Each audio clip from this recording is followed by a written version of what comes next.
Great. I think we can get started. Thank you so much for joining today's educational webinar of Manufacturing and International Business Committee of HIA-LI. Thank you for joining. Much appreciated.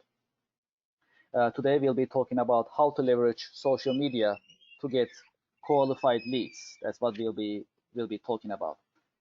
So before we get started, let's make sure everyone's microphone is muted so we can have a good quality webinar experience altogether. So let's keep our microphones muted if that's okay. Okay, great. So let's talk about our manufacturing committee first of all. My name is Kevin Devecioglu. I am a co-chair of Manufacturing and International Trade Committee of HIA-LI. I am with my colleague, our co-chair, Ron Loveland. So together we basically run the committee meetings on monthly basis, and nowadays actually we are doing on weekly basis. So as a committee, our mission is to basically help companies and manufacturers especially thrive and become more competitive in high cost New York area. And then also another thing is, of course, we focus on is events that we put together, educational events that may be factory tours, that may be educational meetings that we put together as you may join before, and we keep our content as educational as possible, just like today for the webinar. So when we look at our also activities, one of the things that I like to invite you is our LinkedIn group. We have our group for the committee that you can join, and you can share your content and make announcements. So that's online, that's on LinkedIn, and you are welcome to join our group on LinkedIn to share information and other content about manufacturing and HIA-LI. As you know, in January and February we have run various activities. We organized various meetings. For example, in January we met in Microsoft. We talked about digital transformation of manufacturing, and we had a great panelists, great presenters we had, and it was a very educational meeting that we put together in Garden City. Also in February we met at Sanation, and we talked about green manufacturing practices. So we had use cases. We learned about how to actually save energy costs in manufacturing, how to be more environmentally friendly also in our operations. 2 weeks ago, and on March 25th, we talked about health and safety management, especially in these circumstances, COVID-19 with coronavirus situations. Health and safety management became very, very important. So we had Kristen Panella with us from Summit Safety and Efficiency. So he shared a lot of information with us in terms of how to comply with OSHA, how to manage health and safety operations, and how actually we can educate our employees and what we should be doing in coming days. So it was a very educational webinar for us. Last week we had Manny Morales from 2M Technologies, another HIA-LI member, also a co-chair of a technology committee. He was with us. So he shared information about technology with us, how we can actually use technology in our operations, how we can go cloud. Also, in the second section of his presentation, he talked about how we can survive as businesses during this crisis. So he had a survival guide to share with us. That was actually very educational as well. Last week also, you may join. I'm not sure, but Ron Loveland, our co-chair, also organized another webinar. He invited some of our HIA-LI manufacturers, HIA member manufacturers, or in Long Island area. So there was a pretty informative webinar as well to learn from manufacturers, what they are doing, how they are coping basically in this crisis. So that was also an important meeting for us last week. And in coming weeks, we're going to have more educational webinars.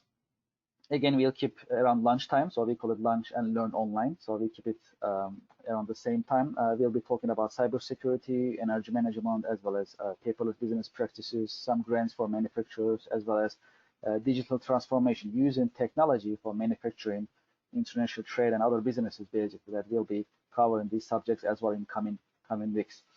Next week on April 15, we schedule a cybersecurity meeting. Chris Colicio from TechWorks will be with us. He's also a co-chair of technology committee at HIA-LI. And Chris will be sharing education information about cybersecurity, the fundamentals, we call it, fundamentals of cybersecurity. And we learned about how we can actually operate securely, how we can save our data, how we should be basically behaving to make sure that our data and our intellectual property is actually safe and secure, basically, in our environments at work. So we'll be talking about this on April 15. So let's make sure you know about it, and feel free to join us and register for the webinar for next week. So today we also have a great presenter. But before we get started and before I do the introductions, I'd like to hand it over to Terry Jimenez from HIA-LI. She may have some announcements about HIA-LI. Terry, can you hear me? Yes, I can hear you. Oh, please go ahead, share with us. Yes, thank you. Hi, everyone. My name is Terry Jimenez. I'm the Membership Development Associate and also the liaison for Manufacturing Committee. I wanted to share with everyone this morning a most recent email that did go out to the Manufacturing Committee members in regards to the National Grid, who is currently streamlining New York Public Service for a grant for those manufacturing or companies who are looking to produce or implement items to support the pandemic. I believe the email also included an application or just information on how to apply. It is called a Fast Track COVID-19 Manufacturing Productivity Program. And I believe you would need to fill out the application online. Once you fill that out, then of course you would need to upload required documentation that has been noted on the application. So if you have any questions, the email does include a contact name, Lyle Sclair. So that's somebody that you'll be able to reach out to if there's any questions or concerns.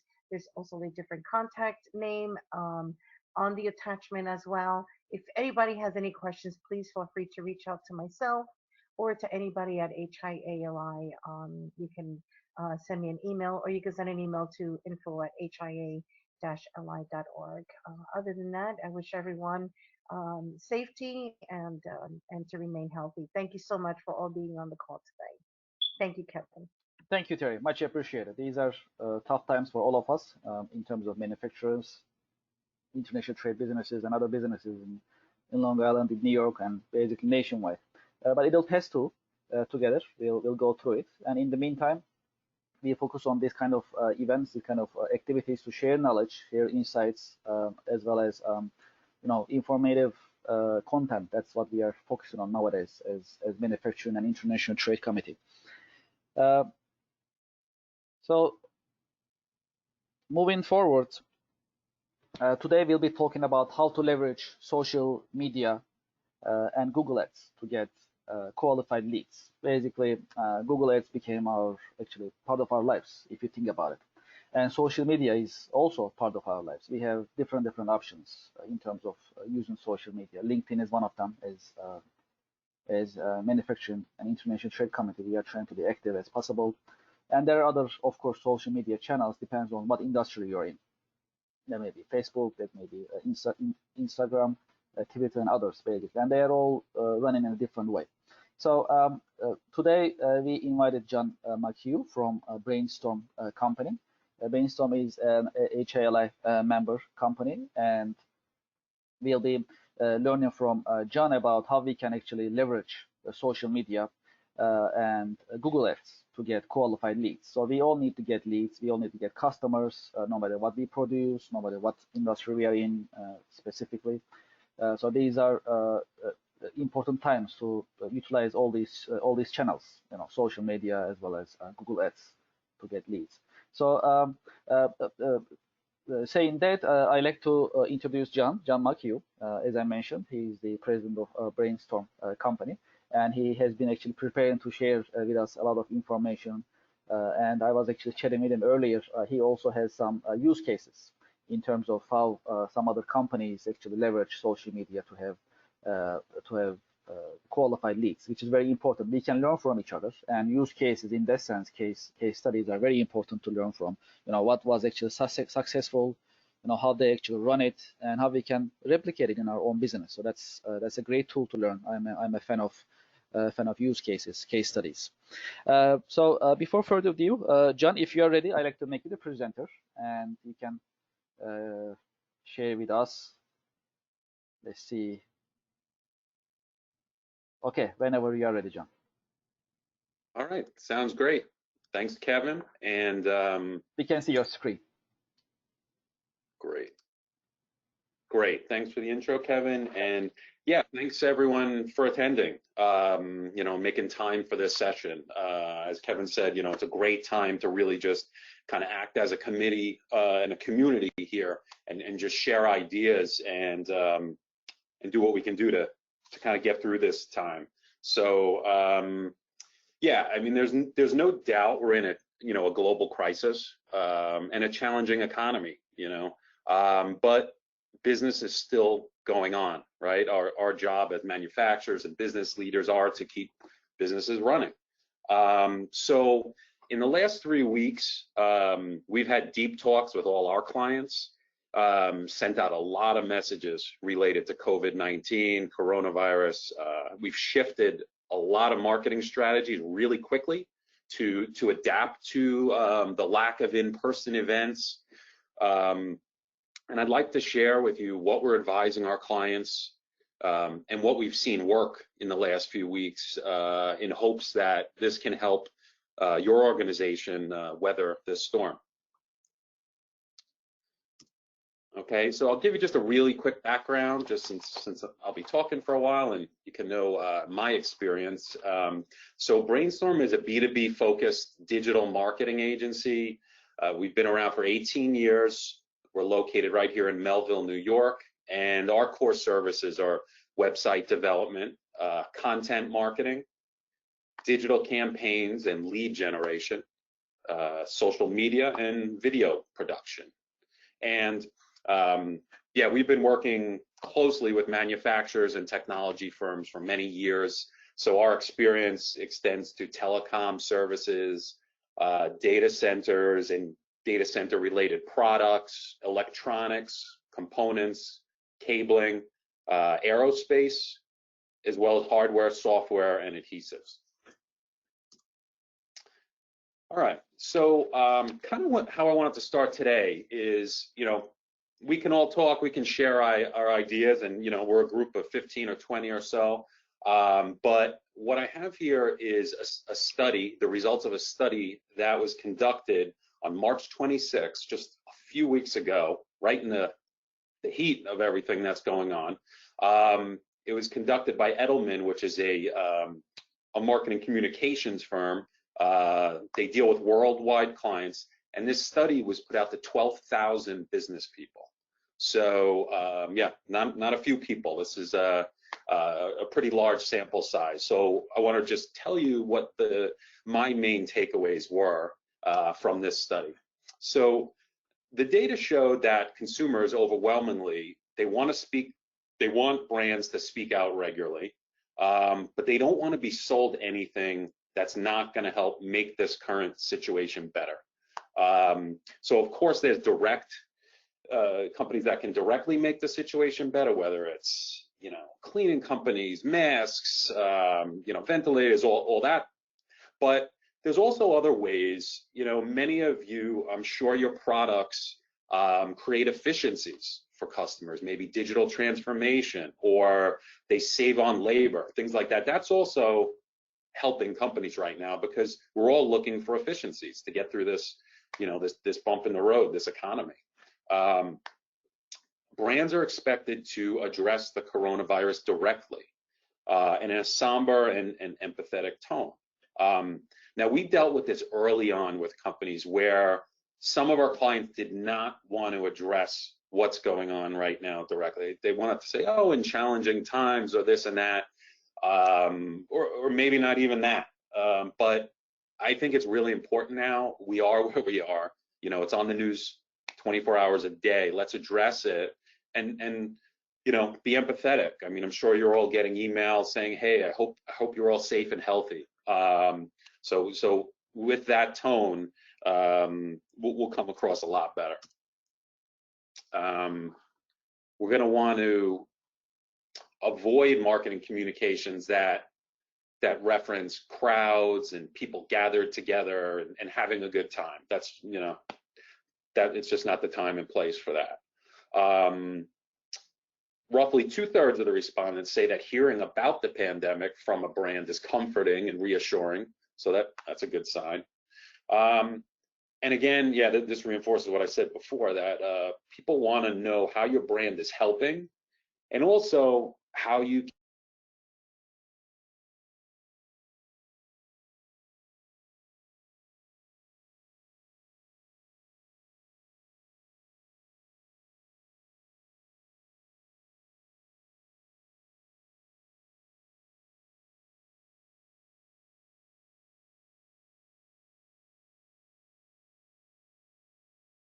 Hello, John.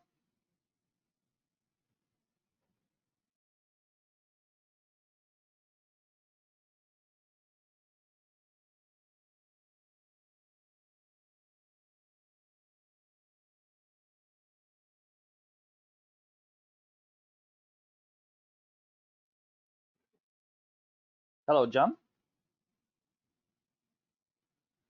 I think we lost the voice for a second.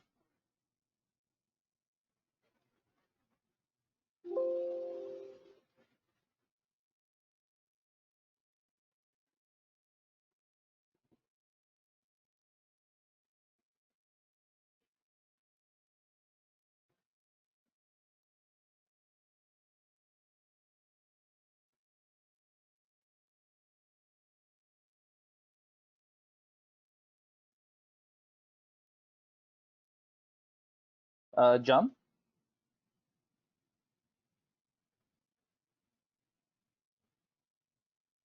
I think you are muted.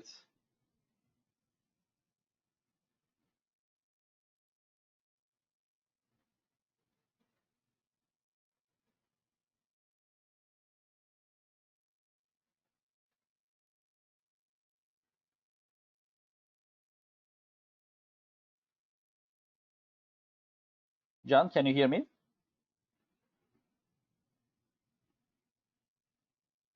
Your microphone may be muted. Let's make sure you are.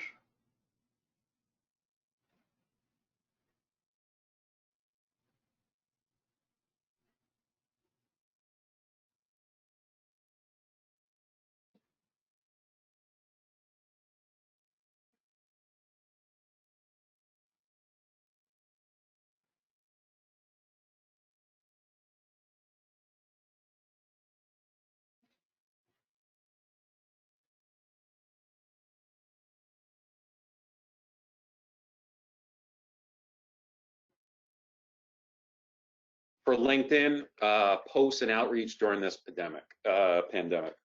So what we want to do now is we want to connect and offer to help. No hard sell. You have to be empathetic. We know where we are during this crisis, and be human. So you can still, you know, do outreach to people in your industry, whether it's an email or commenting on their posts. John, sorry, this is Kevin. Can you make it full screen, please? Your presentation. Yeah. Thank you, John. Sure. Great, thank you. No problem. And post about how you're supporting your customers. You know, obviously, you know, whether hours are adjusted, extra things you're doing, we're working remote, we're trying harder, everything we can to get your customers through this. Share those stories, you know, talk about engagement and traffic right now. Verizon is reporting a 25% increase in internet traffic right now, compared to weeks past. So, you know, there's a huge audience out there, more engaged than ever. So now is a really good time to reach out. But again, just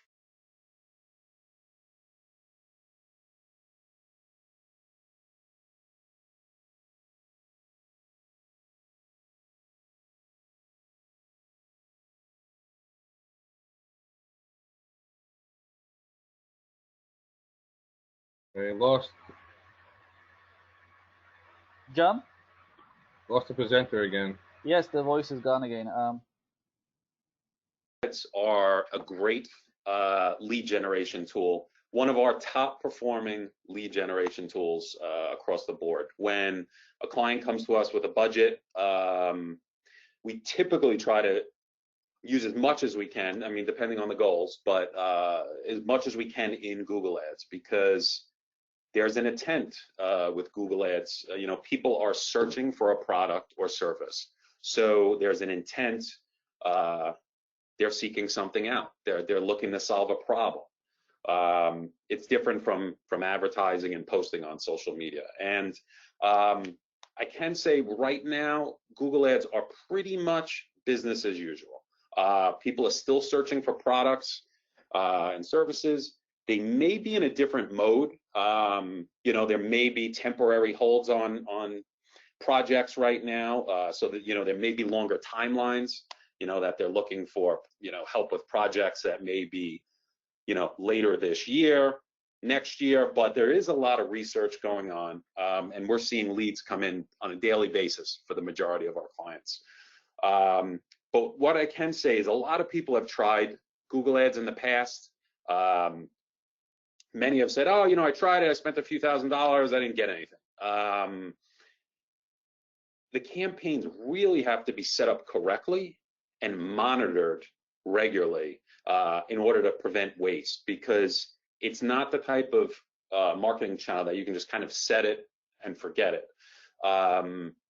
There's different things that can be done, like different ways you can match different words where you only want specific phrases, but not just a piece of a phrase. So if it's like, you know, data center design, you don't want someone that's just searching for data or design to come up and find that term. It needs to be, you know, a phrase match where it's data center design. Maybe it's data center design in the US, things like that. So that's how match types and identifying those words will help you kind of eliminate some of that waste. You know, there's also something called negative keywords that we're a really big believer in. And many times, if a campaign has 10 keywords we're targeting, we may put 100 negative keywords to block anything that contains that word. It may be, you know, like we all serve businesses, right? B2B. So if someone's searching a home product, residential, free, do it yourself, things like that, we want to make sure to block those terms in order to stop the waste that could be caused by these campaigns.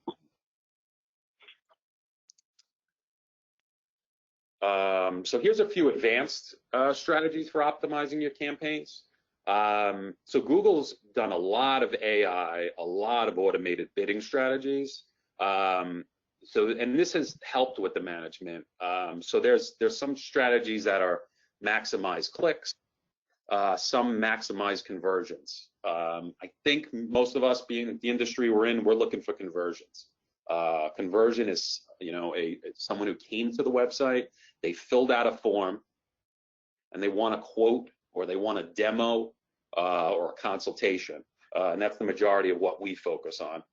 So focusing on conversions, you know, you could be bidding on hundreds of keywords, but Google will see which keywords and which ads are leading to the conversions, and then push more budget to those campaigns to make sure your money is, you know, spent to give you the highest ROI. I also recommend like ABC testing ads. So when you create an ad, don't just create one ad.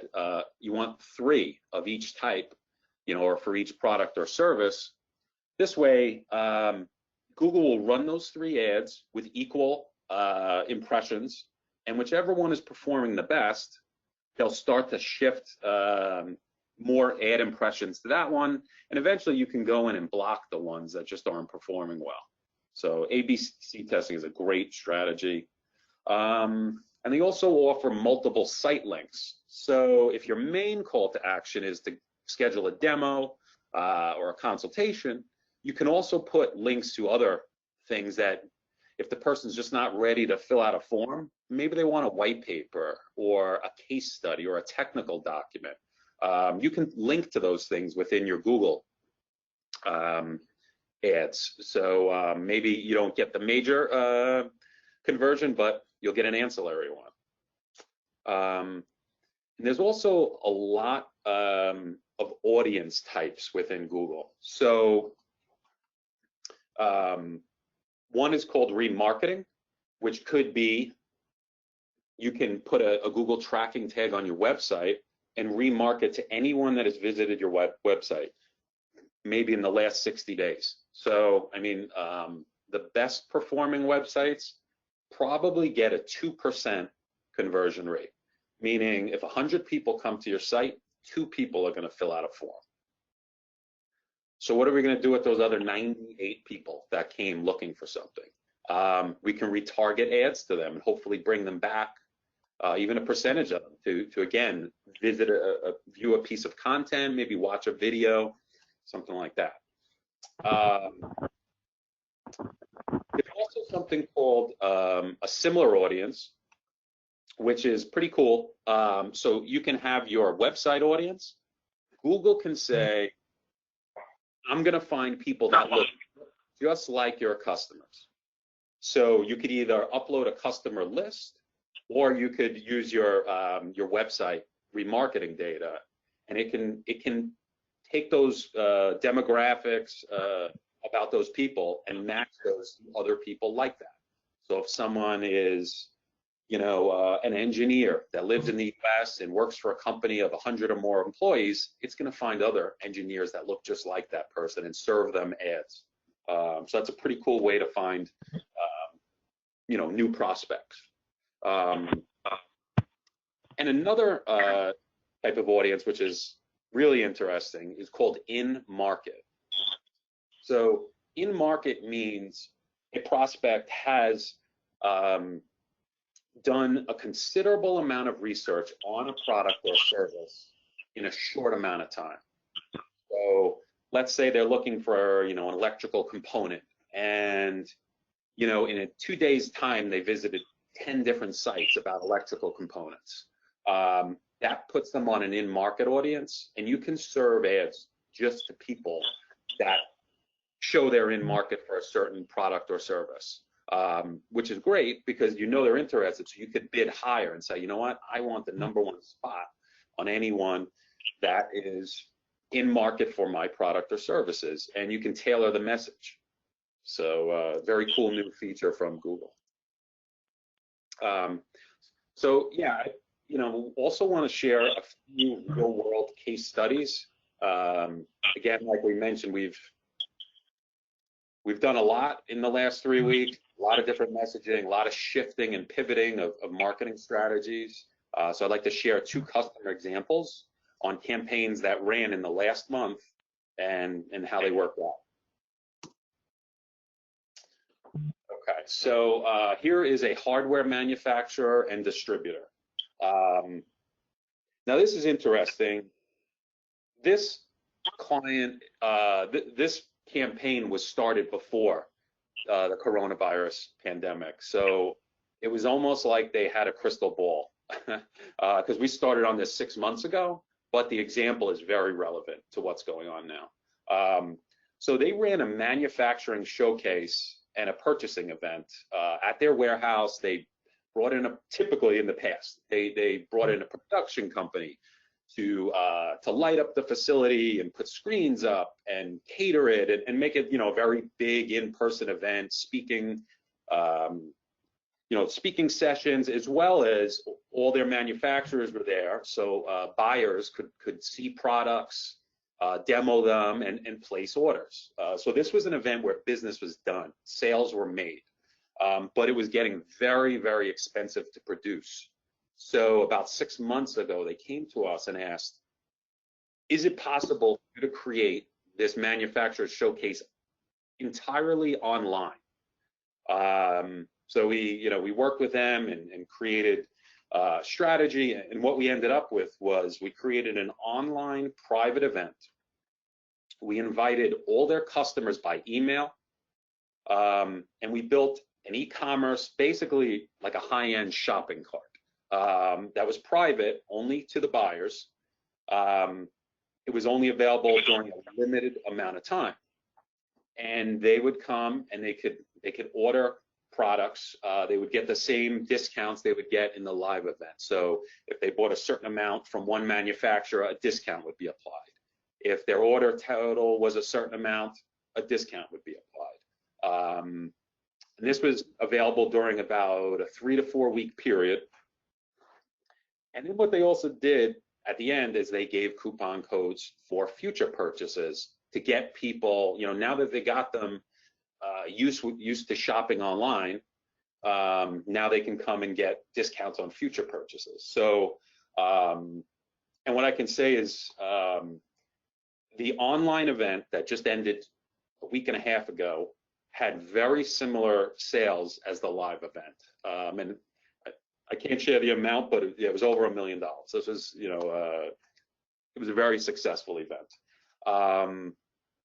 But due to the efficiencies we created, this online event cost probably 10% of what the live event cost to produce. So what they ended up with was much higher profits from this event. It was a great success, and now these customers are used to buying products online. So now I'm sure their e-commerce sales are going to benefit in the future. So yeah, so if there's any way you can think of selling products online, whether it's in a private ordering system or e-commerce shopping, definitely with everything that's going on now, I would start to think about that. Okay, another case study is a 3D printer manufacturer. So this was an interesting challenge because this manufacturer relies on 2 major trade shows a year for about 50 to 60% of their leads. Like, these trade shows literally generate the revenue, 50, 60% of the revenue for the business, and they were just canceled. Major national industry events. So they had a big problem. What are they going to do to make up for these leads online that they lost?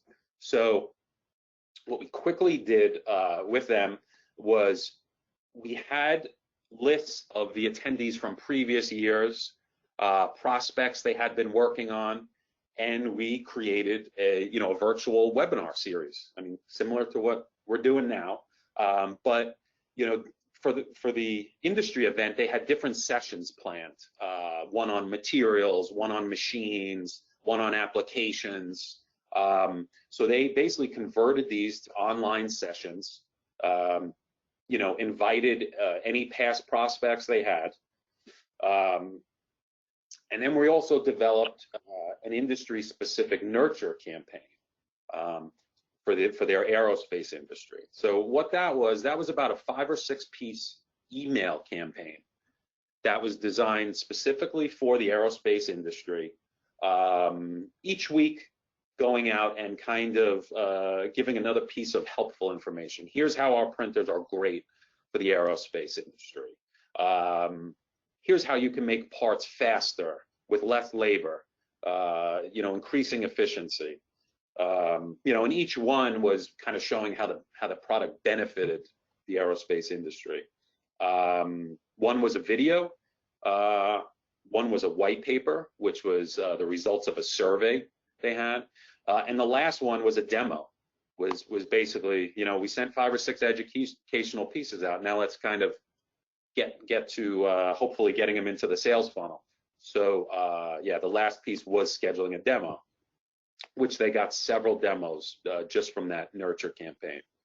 So and the overall results were month over month. So this is March compared to February.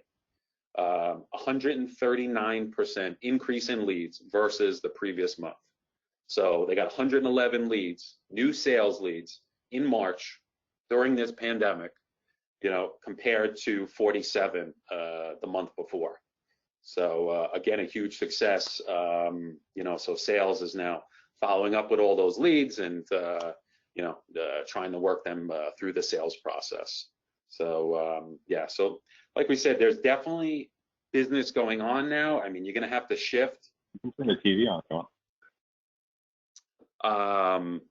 I'd like to open this to any questions, if anyone has. Great, thank you, John.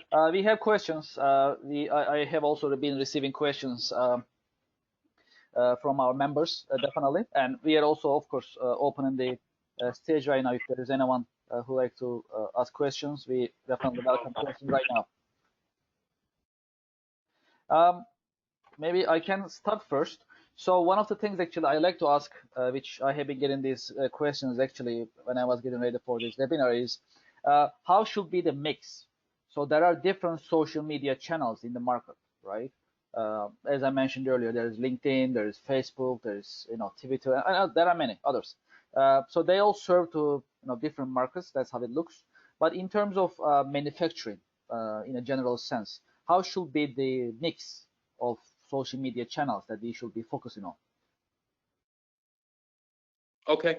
I would say largely LinkedIn. I can say from our industry, working with our manufacturers, I've seen the most business come from LinkedIn, the highest return, without a doubt.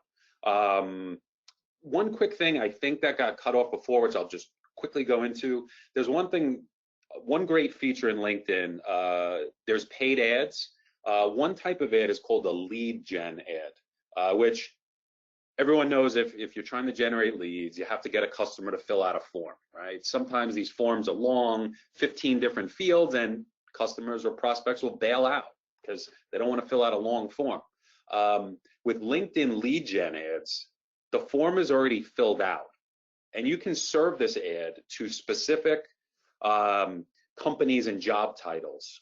They even have certifications, right? So I have a manufacturer where we're running ads to specific engineers with certifications and saying, download this white paper. And that'll go right in the person's LinkedIn newsfeed. All they have to do is click download, one button, and it pre-populates the lead gen form. And then the advertiser or my client can go into LinkedIn and just pull down the list of people who downloaded it.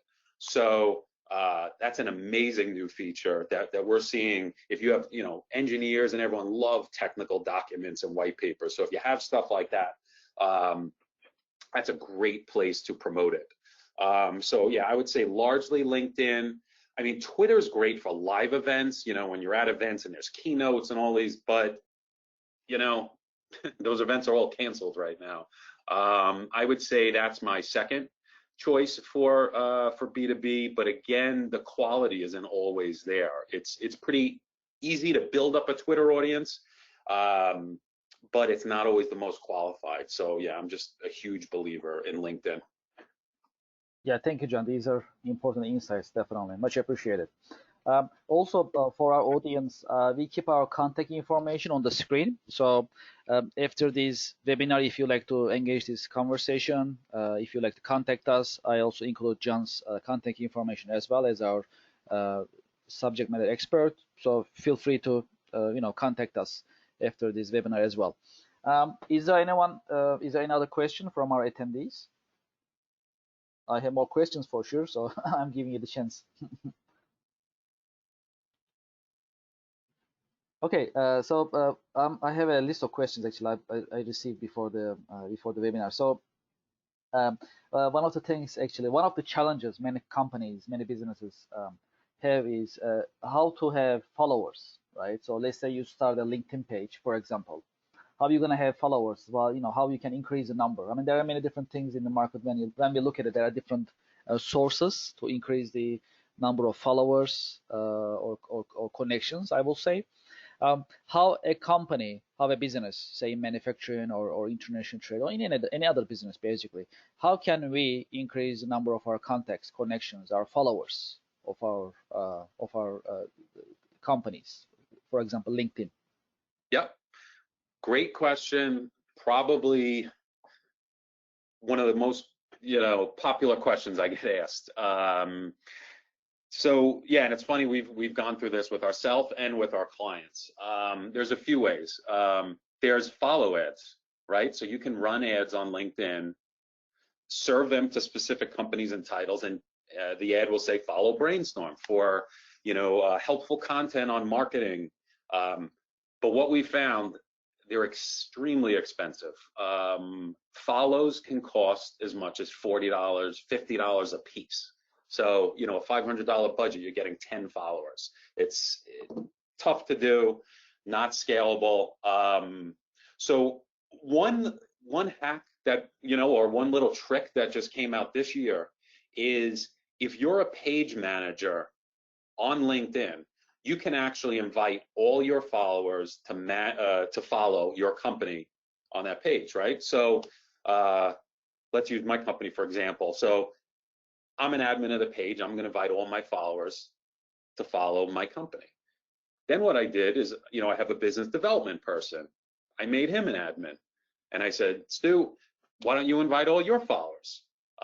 Next, I passed it off to an account executive I have. Jess, made her an admin. So basically, our followers on our page have gone up 1,000% this year because of that, with no cost. So it's a good little trick there. I mean, of course, there's there's outreach. There's chiming into conversations related to your industry. You can search hashtags and try to get into conversations. Share great content, videos, presentations. But that one trick, it's amazing. It wasn't available before 2020, and they just released it, and we're using it with all our clients to quickly build up their followings.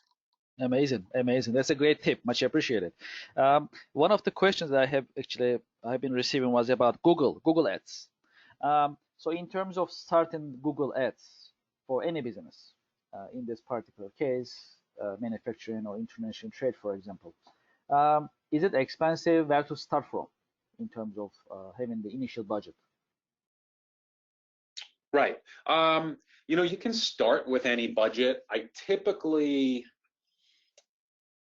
tell clients, like, you're going to want to have at least $1,500 a month to get solid results, and we have campaigns going 10 times that amount. But that, basically you set a daily cap, which, say it's $1,500, it'll be $50 a day for 30 days. And how it works is, that $1,500 can't run out in a few days. It's paced by Google on a daily basis. So if your budget runs till 12 or 1 p.m. or 3 or 4 p.m., it'll shut down for the rest of the day if your budget runs out, and then it resets again the next day. So that's good to know that a competitor or someone can't just blow through your budget by clicking on your ads and deplete it in one day. So that's typically the starting amount. And it really depends on how many different products or services you're promoting, because each product or service should have its own ad group, its own set of keywords. But I would, definitely say, it can get quite expensive, but it depends really what a sale is worth to you. Many of our clients, a sale is $10,000, or if it's say a multi-year deal, or it's an expensive product.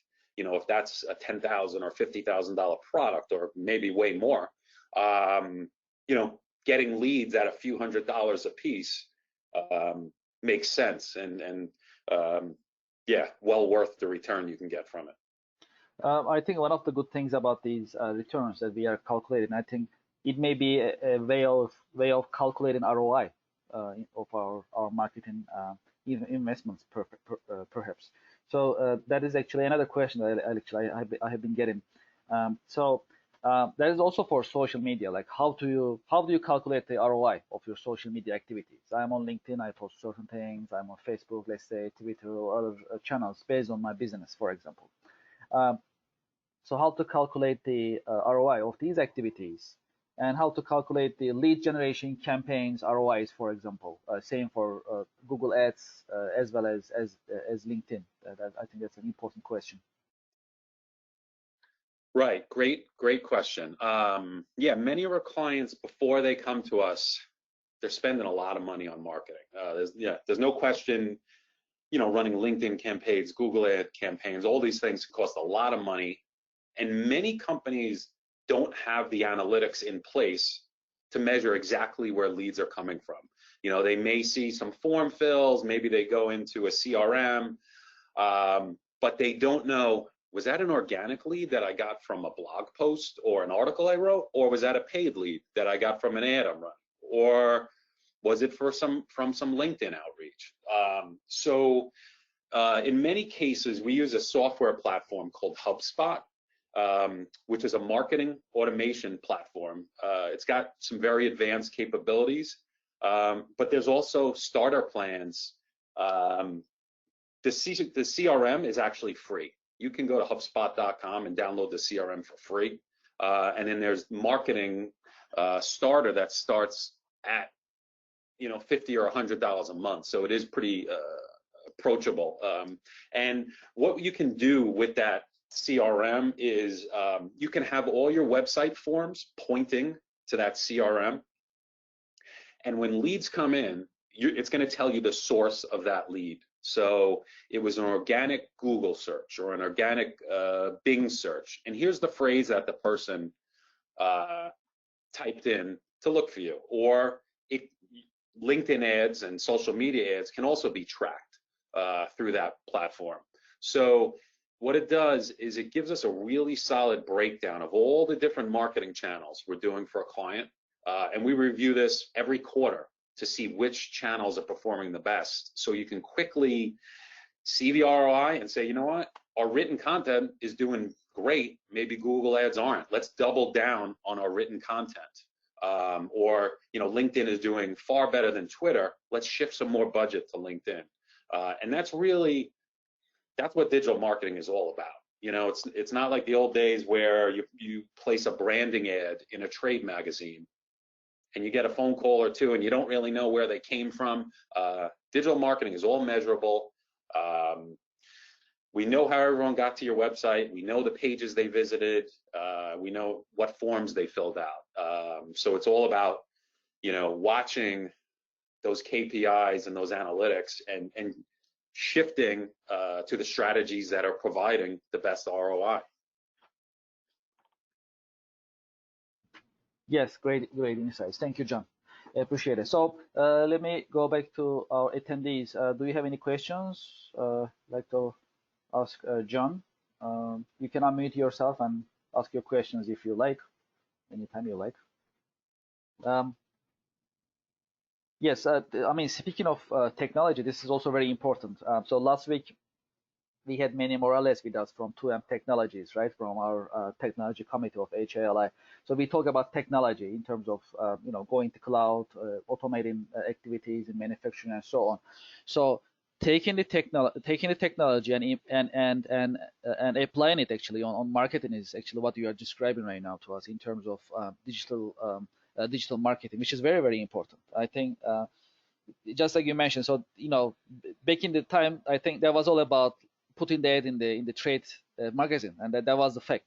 So now things change a lot, and then we use a lot of digital tools, measurable, traceable, and you can also schedule it, which is very, very useful, especially nowadays. And that is actually what I'm seeing coming up.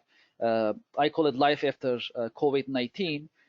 Basically, we're going to be more and more online, more than before, in many cases, in many ways, running our operations on daily basis, accessing the data remotely, working from home remotely, and also on top of it, running marketing activities remotely and online is going to be even more important than nowadays. I think that's how it looks. I mean, thinking about the life after COVID-19, that has to be the way, because what happens right now may also happen in the future, right? So we're gonna have policies and procedures in place to be basically operating online, typically remotely, from home, from wherever. We don't have to be in the office all the time. So in that sense, having these tools, at our disposal, and learning from you in terms of how we should use it, actually, it's amazing. It's a great insight. Let's see if there is another questions in the meantime. Also, another question that I actually got was about marketing to current customers versus prospects. So I have customers. I'm working with them. I have a set relationship with them. It's an established relationship. I also have prospects, leads in the market that I like to communicate. So how we should basically differentiate the way of communications to these two groups? What would you recommend or suggest? Oh, great, good question.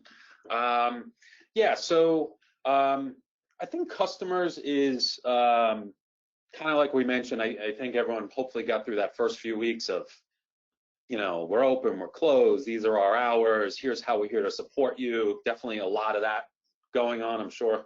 I think everyone got an email from every CEO, across the country, whether it's online shopping or whatever, on how, they're supporting customers. But, I think just in general, I find that customers seem to be not completely informed on all the things a company does in most cases. Like, they may know you for one specific part, one specific, component or piece of software, and not know the other things you do. So, just a great thing to do is, as silly as it sounds, just an email newsletter, once a month, just, showing a featured service, how you help the customer solve a problem, things like that. We do that for a number of customers, and they continue to get good results. Now, prospects are a little different. What we've really tried to get away from is this email blasts, right? These mass emails, buy a list, and blast these thousands of people, the things we do.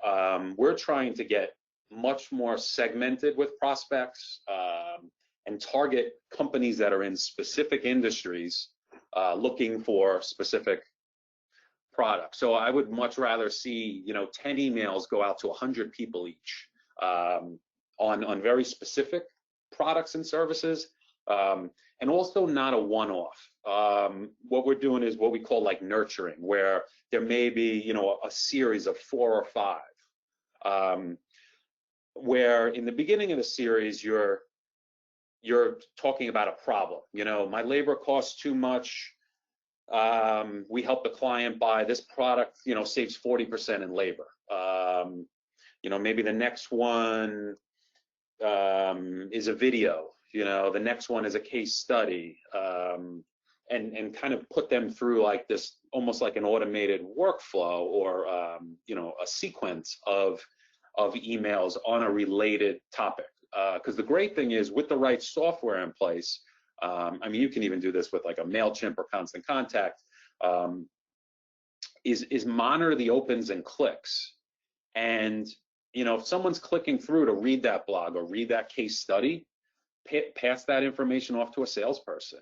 We use, like you mentioned, automation. We use HubSpot, where we lead score prospects for a lot of clients. So we can say, if a prospect comes to the website, they visited 5 pages, they downloaded a white paper, they watched a video, each one of those things is worth 10 points.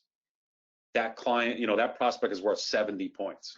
That goes right. A notification goes right to a salesperson, like, hey, this prospect was all over our website. Let's reach out to them now. And talk about creating efficiencies. This automation almost becomes like your highest performing salesperson. Because now a salesperson has this intelligence that someone placed these activities, and it's not a cold call. It's a warm call. It's they showed interest. So these personal outreaches, like workflows, with the right tracking in place, it's a home run for prospecting. That's where a large amount of our efforts are placed for our clients these days. Yes, that's very, very important. And like thinking about those days, we get still, actually, if you think about it, getting the cold call. I mean, how horrible it is, right? You don't want to talk, you don't want to engage, and this is very, sometimes it's very time consuming. So like from there to come into this stage in digital marketing, where you can actually segment your customers and you can actually decide for the different way of communicating, different message for different groups. That's an amazing, evolution if we think about it. So that's a great chance for all of us, HIA-LI community, basically, to engage customers by using these tools, utilizing them. That's very important. Is there any questions from our attendees?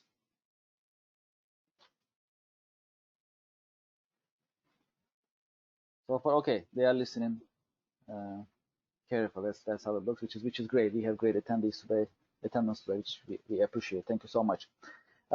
John, thank you so much for your time, and thank you for sharing your insight. As I mentioned to our attendees earlier, so we kept our contact information on the screen in case they have any more questions, they like to engage, they like to share with you, they like to continue this conversation.